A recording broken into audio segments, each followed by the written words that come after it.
BD news. Thane Maharashtra में एक सार्वजनिक सभा मंच पर एकनाथ शिंदे, उनके पीछे महाराष्ट्र सरकार का प्रतीक और भारतीय ध्वज है। भीड़ में लोग उत्साह से नारे लगा रहे हैं। एकनाथ शिंदे महाराष्ट्र के उप मुख्यमंत्री मंच पर खड़े हैं। उनके चेहरे पर दृढ़ता और संतोष का भाव है। उनकी आवाज में जोश और आत्मविश्वास है। एकनाथ शिंदे जोरदार आवाज में, भाइयों और बहनों, आज हम यहाँ एक ऐसे अवसर पर एकत्रित हुए जो हमारे देश के इतिहास में स्वर्णिम अक्षरों में लिखा जाएगा। आज मैं हमारे माननीय प्रधानमंत्री श्री नरेंद्र मोदी जी को हृदय से धन्यवाद देता हूँ। उनकी दूरदर्शिता और दृढ़ संकल्प ने आज हमारे देश को एक नई दिशा दी है। भीड़ से तालियों की गड़गड़ाहट और मोदी मोदी के नारे गूंजते।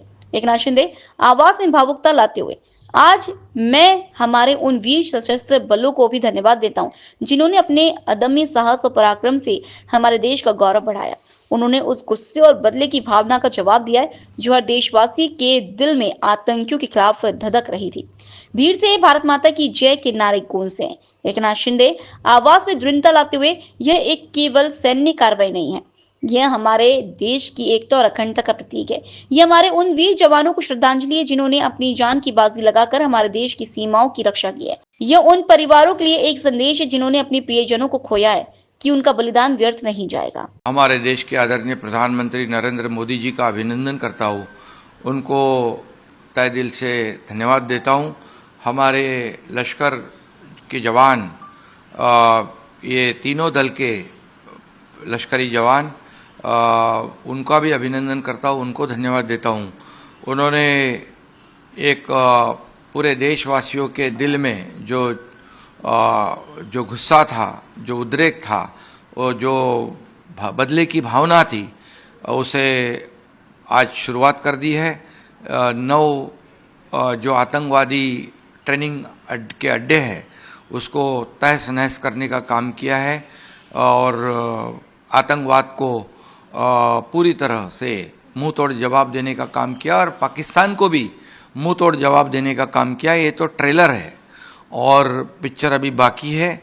ये मैं इतना ही कहूँगा कि हर देशवासियों के दिल में एक बदले की भावना थी, एक गुस्सा था और एक खून का बदला खून से, ईंट का जवाब पत्थर से देना, ये पूरे देशवासियों की अपेक्षा थी, इच्छा थी।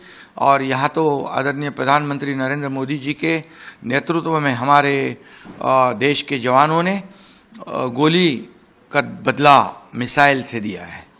ये इसलिए मैं इतना ही कहूँगा कि भारत के ऊपर नज़र उठाकर देखने की ज़रूरत ना करे और जो हमारे पहलगाम में जो हमारे निरपराध बेकसूर यात्री गए थे, जो हमारी बहना थी, उसमें माताएं थी, उनके सामने, उनके परिवार के सामने, ये परिवार के प्रमुख, किसी का पति, किसी का भाई, किसी का बेटा, इसको बेरहमी से गोलियां दागकर मार दिया था। इनका बलिदान जो है व्यर्थ नहीं जाएगा, यह विश्वास हमें था और इसलिए ये ऑपरेशन सिंदूर आदरणीय प्रधानमंत्री जी के नेतृत्व में हुआ है। ये हमारे बहनों के सिंदूर को मिटाने का काम जिन पाक धरजीना, जो पाकिस्तान पुरस्कृत जो आतंकवादी है, उन्होंने किया था, उनको मुंह तोड़ जवाब है।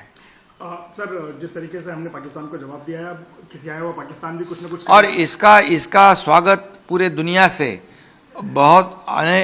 कई देशों ने किया है, दुनिया ने किया है, क्योंकि ये प्रिसाइज स्ट्राइक था, ये टारगेटेड स्ट्राइक था। ये सिर्फ और सिर्फ जो आतंकवादी हाफिज सईद हो, लश्कर ए तोयबा हो, हिजबुल मुजाहिदीन हो, इनको चुन चुन कर अटैक किया है। किसी भी सिविलियन नागरिक के ऊपर अटैक नहीं किया है। ये भी आदर्श पूरी दुनिया के सामने भारत ने रखा है। और पाकिस्तान ने तो खुलेआम हमारे सिविलियन को, नागरिकों को, बेकसूर लोगों को मार दिया था। ये पाप उन्होंने किया था। लेकिन भारत ने ये जो जवाब दिया है, ये मुंह तोड़ जवाब है। ये तो शुरुआत है। अगर पाकिस्तान, आपने कहा कि कुछ करेगा, पाकिस्तान की क्या हिम्मत है, पाकिस्तान की क्या औकात है भारत से लड़ने की, भारत के जवानों से लड़ने की? क्योंकि अगर कुछ करे तो पाकिस्तान को, तो पाकिस्तान का नामो निशान मिटाने का काम हमारे लश्कर के जवान, हमारी सेना करेगी।